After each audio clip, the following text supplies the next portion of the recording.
En Afrique, les femmes effectuent les 2/3 du nombre d'heures de travail et produisent plus de la moitié des aliments.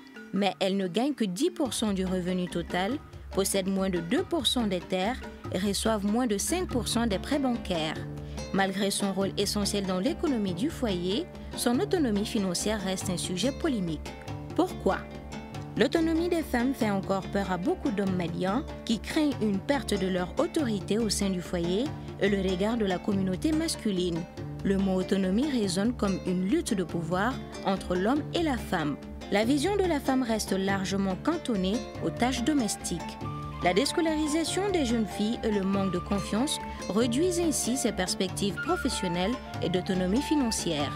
Pourtant, les études de développement démontrent que la valorisation du travail de la femme permet de créer un effet spirale positif au sein du foyer. Cela contribue à la stabilité de la famille en instaurant une ambiance sereine pour que chacun s'épanouisse, à la réduction du risque d'accident dû à la précarité, à la scolarisation durable des enfants, à la réduction du mariage précoce, à la réduction de la dépendance en cas de veuvage, d'équilibrer les responsabilités et les charges financières entre l'homme et la femme.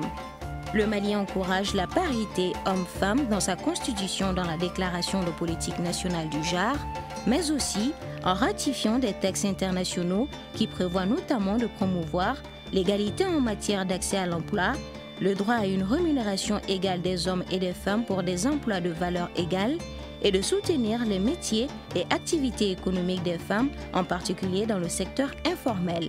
Mais pour que ce changement de vision soit un succès, il faut s'assurer de mettre en place certaines conditions.